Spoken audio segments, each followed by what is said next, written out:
Hello hello मेरे प्यारे प्यारे दोस्तों, आपका मेरे चैनल में स्वागत है। मेरे चैनल का नाम है रजनीकांत सिन्हा। ये यूट्यूब का चैनल है और ये जो वीडियो देख रहे हो इसका थंबनेल में लिखा हुआ है IIT टॉपर इन ₹500, है ना। IIT टॉपर बन जाओ, 500 रुपया खर्च करना है कि नहीं। तो यही बात है मेरे दोस्त। अब 500 रुपया जो है ये कोर्स फी नहीं है नहीं। हमको जो है पूरा IIT का सिलेबस कंप्लीट कराना है। ये कोर्स फीस मत समझना, 500 रुपये की कोई औकात नहीं है। ये सारी चीज़ें ये गुरु दक्षिणा है। कोई भी बड़ा काम करने से पहले गुरु गुरु को दक्षिणा देना पड़ता है। इस बात को समझ लो, इसीलिए ये है। अब ये पैसा कहाँ ट्रांसफ़र करोगे सो भी समझ लो। ये पैसा जो है यही है, रजनीकांत सिन्हा। ये बैंक का कोड है और ये हमारा अकाउंट नंबर है ना। कितना पैसा भेजना है मेरे दोस्त? तो सिर्फ ट्रांसफ़र करना है 500 रुपया, है ना। 500 रुपया तो बस वन टाइम है और कुछ नहीं है इसमें। और इसको वीडियो को कायदे से देखा करो, यही बात है। तो आज के वीडियो में हम क्या करने जा रहे हैं सो समझ लो। थ्योरी वीक चल रहा है आजकल, है ना। भर सप्ताह हम जो है थ्योरी सिर्फ काम करेंगे। थ्योरी मजबूत हो जाएगा तो प्रॉब्लम बनाने में मज़ा आता है। इस चीज़ को समझ लो। ये चीज़ आज ये थ्योरी वीक स्टार्ट हुआ है लेक्चर नंबर 55 से। 55 56 करते करते 93 हुआ है और आज जो है 94 चल रहा है, होगा। यही तो है। इसके पहले 01 02 भी लेक्चर हो चुका है। ये सब भी करते हुए आओगे, है कि नहीं। और सीरियली पढ़ो। ऐसा नहीं कि 02 के बाद 01 पढ़ रहे हैं, ऐसा नहीं। हमेशा 01 के बाद ये एक दूसरे पे बेस किया हुआ है और ये बड़ी दिमाग लगा करके ये सीरीज बनाया गया है ना। इसलिए इसको डिस्टर्ब करने की कोशिश मत करो।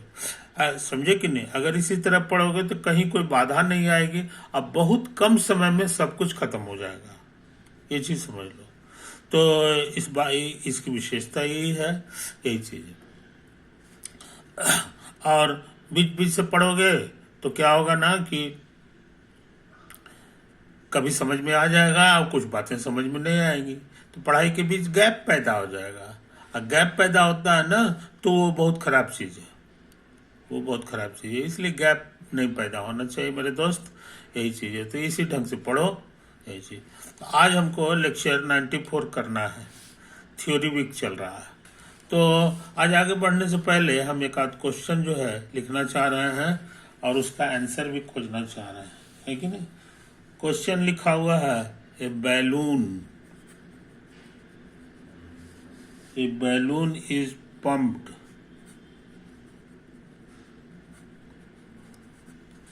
pumped at the rate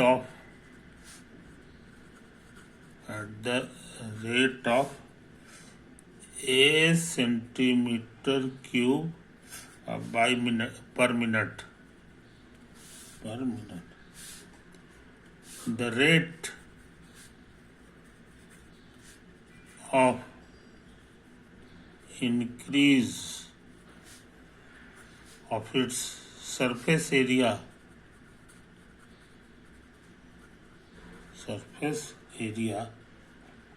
when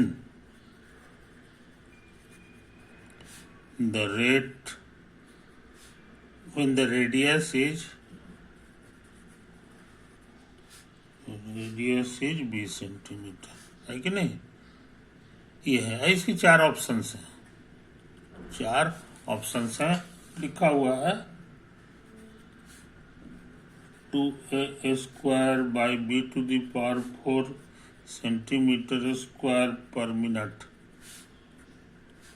a by 2b centimetre square पर मिनट,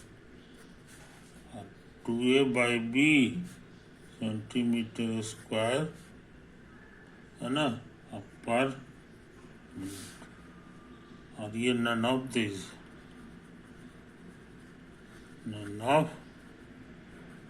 समझे। तो इसका आंसर करना चाहते हैं।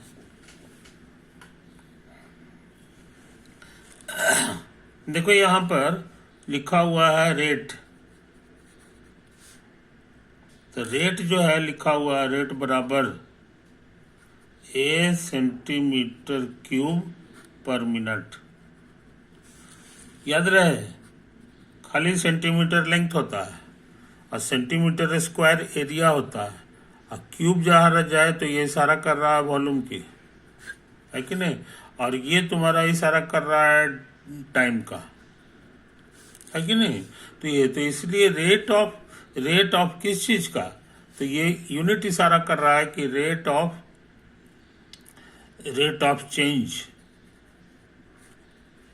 इन वॉल्यूम, ये लिखा हुआ है, ये समझे कि नहीं। तो इस बात को समझ लो मेरे दोस्त। अच्छा, और बैलून जो है हम लोग मान के चलें कि स्फेरिकल शेप का है, सर्किल मत समझ लो, ये तुम्हारा बैलून है।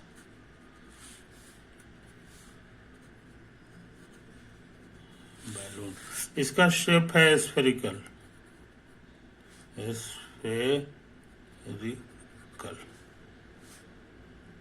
शेप्ड। तो जाहिर है अंदर में सेंटर भी होगा और रेडियस भी होगा, तो इसके रेडियस को हम लोग आर कहते हैं, है ना।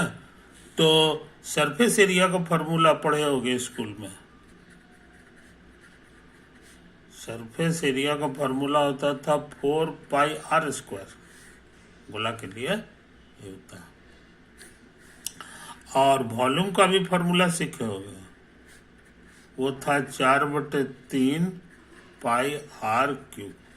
समझे कि नहीं, ये बैकग्राउंड है, अभी हम सवाल बना नहीं रहे हैं, कोई दिक्कत नहीं। तो ये क्वेश्चन में लिखा हुआ है गिवन। और रेट का मैंने तुमको सिखा दिए हैं d/dt, टी हो गया टाइम, है ना। बैलून फूल रहा है तो ये आर जो है ना चेंज करेगा समय के अनुसार, यानी आर तुम्हारा फंक्शन है टाइम टी का। और ये फोटो बनाया है एट टाइम टी, समय बदलेगा तो इसका साइज रेडियस भी बदल जाएगा, इसीलिए आर फंक्शन है टाइम टी का, कोई दिक्कत नहीं।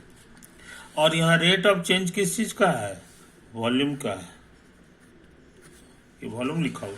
अब वॉल्यूम का फॉर्मूला याद है, d/dt ऑफ 4/3 πr³, समझे। अच्छा, इसमें इतना सारा कांस्टेंट है तो डेरिवेटिव निकालने में कांस्टेंट बाहर आ जाता है, तो हो गया 4π/3 और d/dt ऑफ r³, समझे। वेरिएबल अलग अलग है तो हम सोच रहे हैं चेन रूल लगा दें। चेन रूल कहता है कि अभी dr कर दो तो सेम वेरिएबल हो गया, अब इसको ऊपर भी पहुंचा दो, कैंसिल हो जाएगा, आइए वाला उतार देंगे, आई बात समझ में, ठीक है। अब ये r³ है, इसका फॉर्मूला याद होगा, पावर का नियम, एक पावर घट जाता है, कुछ समझे, ठीक है। तो ये 3 कट गया, आ गया 4πr² और dr/dt, समझे। ये क्या है कहानी। तो हम लोग बड़ी मेहनत करके पता लगाए, कि इतना बराबर इतना होता है, 4πr² dr/dt हमारे लिए ए है। यूनिट हम मन में रख रहे हैं, ये मन में रख रहे हैं, ज़्यादा यूनिट लिखेंगे तो कागज गंदा हो जाएगा, है कि नहीं। अच्छा, हमको क्या पता लगाना है, सोच समझ लो। हमको पता लगाना है rate of increase in the surface area, है ना, ये तो पता लगाना है, यानी d/dt ऑफ सरफेस एरिया,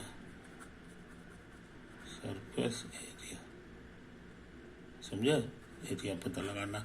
और किस समय, तो वो भी लिखा हुआ है कि जब रेडियस b है, यहाँ ना होता है, इसे लिख दो,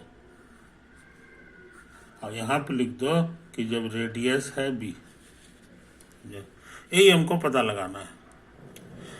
तो ऐसा करते हैं, इसको जो है अगले पेज में हम लोग देखते हैं। तो हमको लग रहा है मेरे दोस्त कि ये d/dt ऑफ सरफेस एरिया का फॉर्मूला पता है, 4πr²। 4πr²। अब कब? जब r हमारा b है। ये लास्ट में काम करेंगे, अभी इस पे करना है।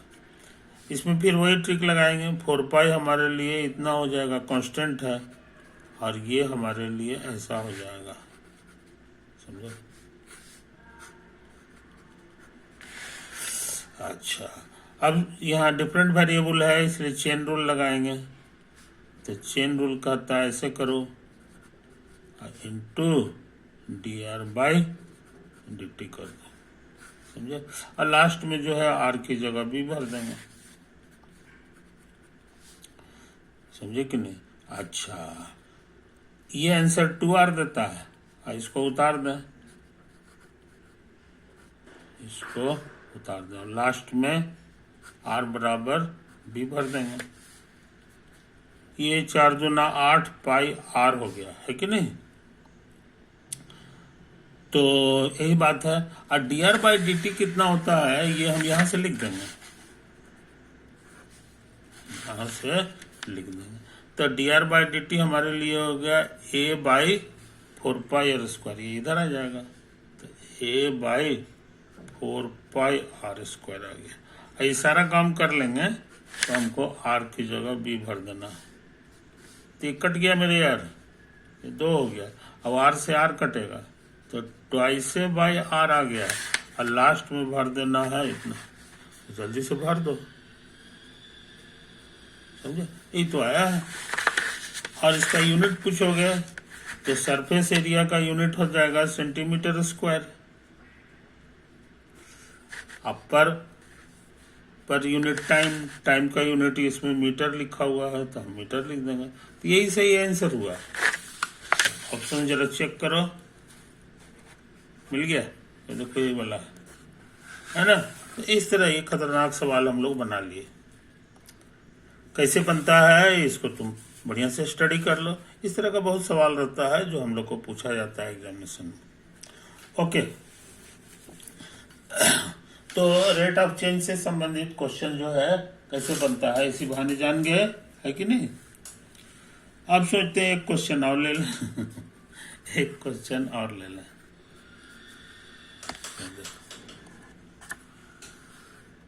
Correlate the equation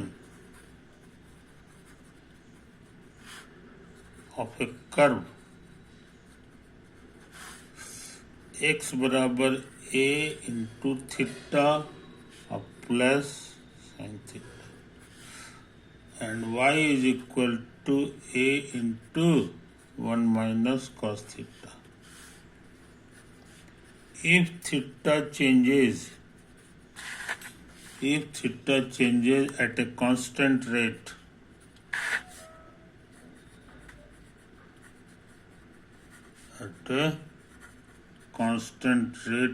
k, then the rate of change of the slope of tangent to the curve at theta बराबर π/3 इज, ऑप्शंस दिया हुआ है 2k/√3, k/√3, c है k और d है नन। पता लगाना है कि नहीं। तो हम लोग जो है ट्राई करें, पता लगाएं। क्या पता लगाना है तो समझ लो। रेट ऑफ चेंज का मतलब हो गया d/dt, समझे? किस चीज का? स्लोप ऑफ टेंजेंट, और स्लोप ऑफ टेंजेंट को कहते थे dy बाई dx, याद होगा। टू द कर्व, किस पॉइंट पर? जब थीटा इतना, कहने के माने ये सब करने के बाद यहाँ लिख दो थीटा बराबर π/3। π/3 पर ही सारा काम करना है, समझा? कोई दिक्कत? अब आगे बढ़ने से समझ लो, यहाँ कर्व का इक्वेशन इस तरह से दिया हुआ है। एक्स वाई में इक्वेशन नहीं दिया हुआ, दो इक्वेशन दिया हुआ है।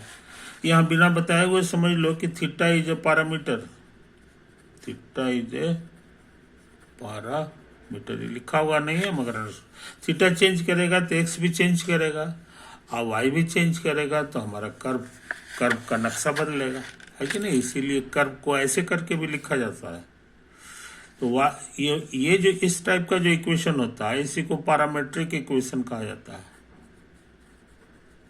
Parametric equation of A curve, समझे? यहाँ थीटा पैरामीटर कहलाएगा। नमूना के तौर पे y बराबर एक्स स्क्वायर, है ना? ये पैराबोला का इक्वेशन है, पैराबोला है, और ये कहलाता है equation in Cartesian coordinate, Cartesian coordinates. लेकिन कई लोग इसको ऐसे भी लिखते हैं, x बराबर टी और y बराबर टी स्क्वायर, ऐसे करके लिखेगा। दो इक्वेशन की मदद से एक इक्वेशन को लिख दिया। x टी है तो y टी स्क्वायर हो जाएगा, है ना? Here t is a parameter, here t is a parameter. तो ये भी इक्वेशन मशहूर है पैराबोला का, लेकिन ये पैरामेट्रिक इक्वेशन हो गया। दिस इज ए पैरामेट्रिक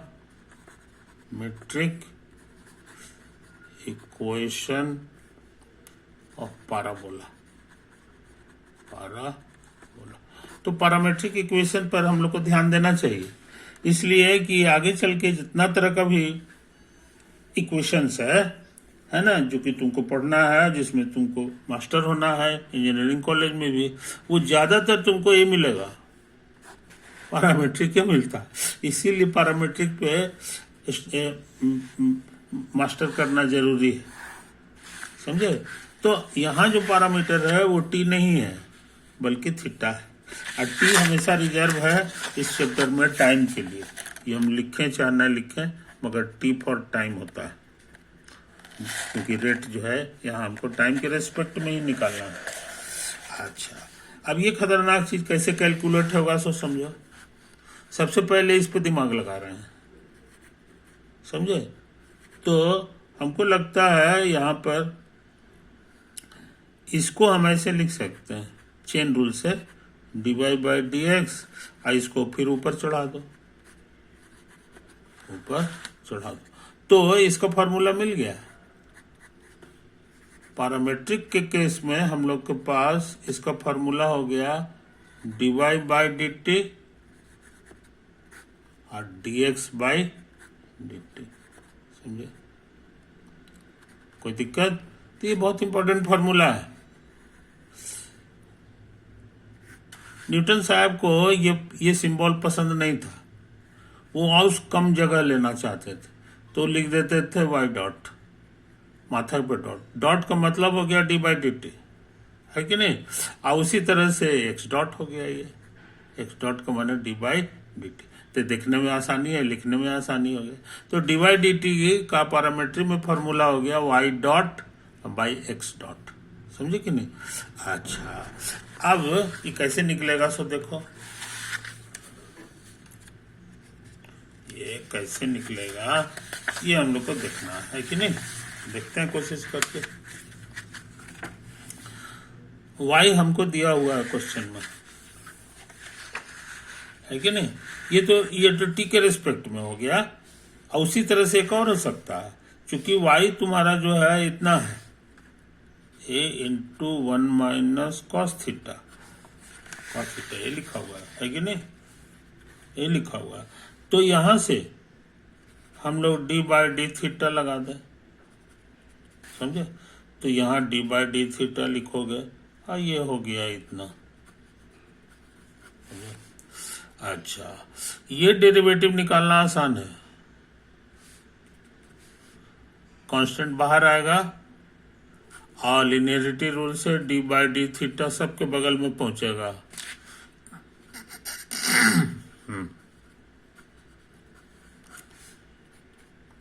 ये कांस्टेंट है, कांस्टेंट का डेरिवेटिव 0 होता है, और कॉस थीटा का डेरिवेटिव जो है थीटा के रिस्पेक्ट में माइनस साइन थीटा है। गुना कर देंगे तो minus minus plus a sine theta हो गया, समझे। तो ये आया है d y by d theta, समझे। अच्छा, नेक्स्ट एक्स के बारे में भी उसी तरह का काम करते हैं। एक्स है हमारे लिए a into theta plus sine theta, समझे। अब क्या करें, तो यहाँ डी बाई डी थीटा इसमें भी लगा दें, तो इधर भी लगेगा।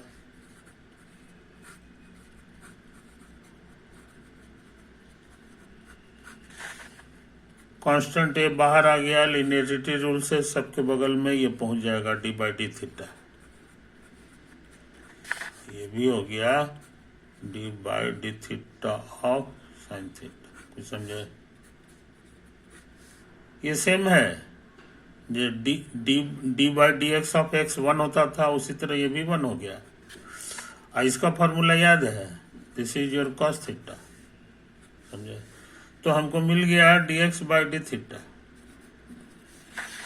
हम अभी अभी सीखे हैं कि d y by d x को ऐसे भी लिखा जा सकता है, d y by d theta और d x by d theta, समझे। क्या लिखा है, देखो यहाँ पे d y by d t और d x by d t. यहाँ टी रहेगा तब, और नहीं तो चूंकि हमारा थीटा का वेरिएबल है तो थीटा वाला फॉर्मूला लगा देंगे, सब जगह टी की जगह थीटा लगा दिए, ऐसा। ये दोनों हम निकाल चुके हैं। ये आया है हमारे लिए ए साइन थीटा, इसका वैल्यू आया है ए इंटू 1 प्लस कॉस थीटा, समझे। तो लगता है कैंसिल होगा, तो आ गया साइन थीटा अब बाई 1 प्लस कॉस थीटा, है कि नहीं। ट्रिग्नोमेट्री में तुमको सिखा दिए हैं ये फॉर्मूला। साइन थीटा का होता है 2 sine theta by 2 into cos theta by 2।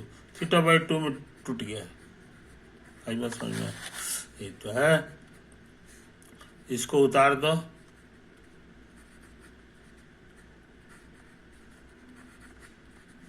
इसको भी उतारो, और इसको भी थीटा बाई 2 में तोड़ने का फॉर्मूला है, समझे। वो था 2 कॉस स्क्वायर थीटा बाई 2 और -1। ये सब तुम्हारा सीखा हुआ है।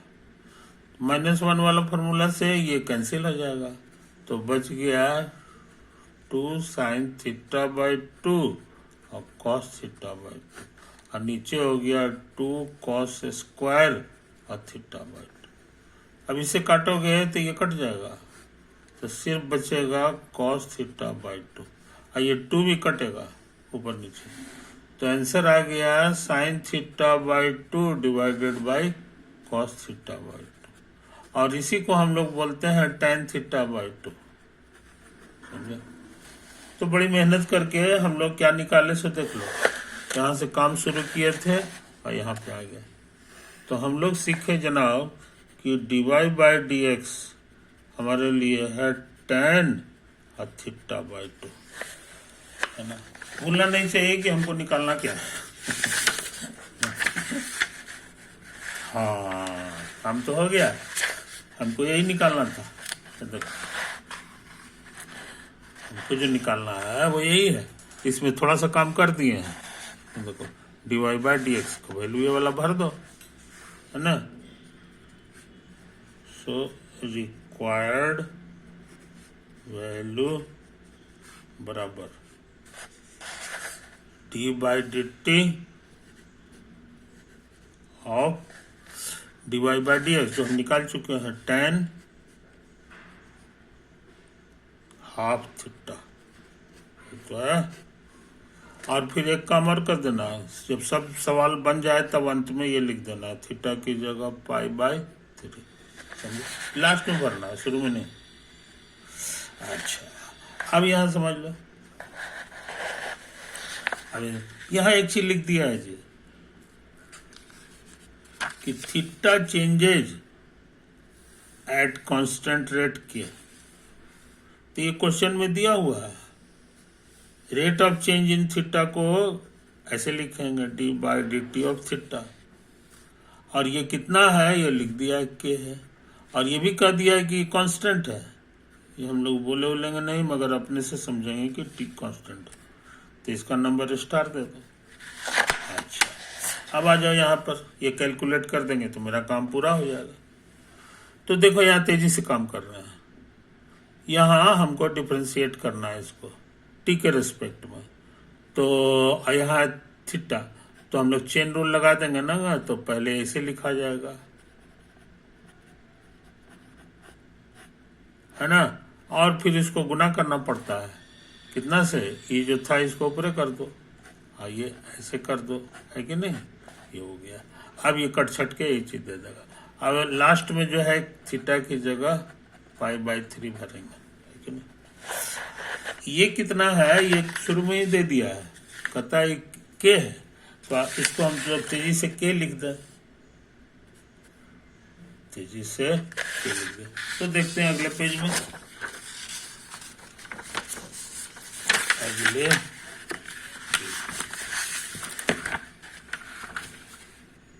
तो हो गया जनाब D by d theta of tan आधा थीटा,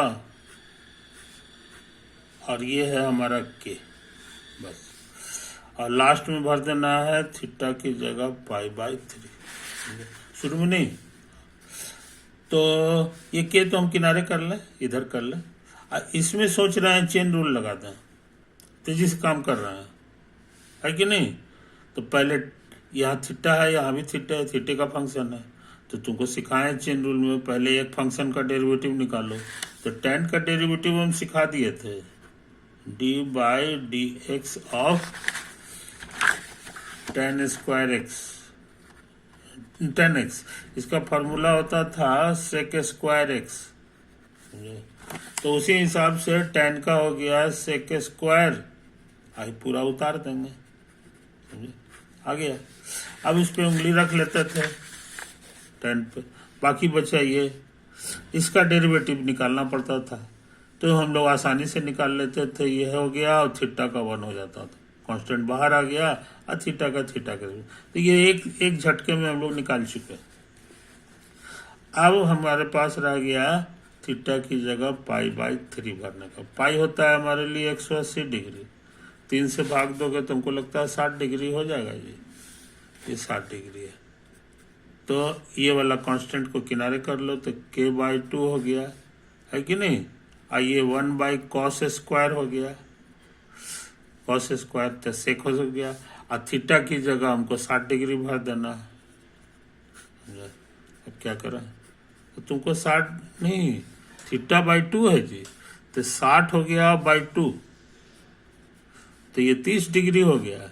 और कॉस 30 याद है ना, कॉस 30 जो होता है हमको लगता है √3 बाई 2 होता है, साइन 30 आधा होता है, ये होता है √3। अब देखो आंसर आने जा रहा है, ये 3/4 पलट के 4/3 होगा, 2 से कटेगा, तो आंसर आ गया 2k बाई 3, समझे।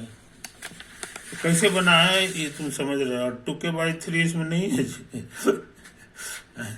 नहीं है, तो हमको लगता है डी हो गया इसका आंसर जी, है कि नहीं। तो ये डी बन गया है, गलती उलती नहीं किया, क्या लिखा है, हाँ 2 बाई √3 ना, ठीक किया, ये है कॉस 13 है, पाई बाई 3 था तो 60 डिग्री हो गया, और यहाँ उसका आधा है तो 30 डिग्री हो गया, तो cos 30 तो हमको याद है √3/2 होता है। और यहाँ स्क्वायर भी करना है क्योंकि स्क्वायर इसमें भी है, स्क्वायर ना हम सही से सही से काम किए हैं, है कि नहीं। 2/3 के तो डी होगा। अब जो आंसर आएगा मैंने डी तो है ऑप्शन, ऐसा तो नहीं कि नहीं। तो हमको उम्मीद है मेरे दोस्त तुम इन बारीकियों को समझ रहे हो, है कि नहीं। टाइम ज़्यादा हो गया है ना, तो हम सोचते हैं इसको यहीं पे ऑफ कर दें, इसको यहीं पे ऑफ कर दें।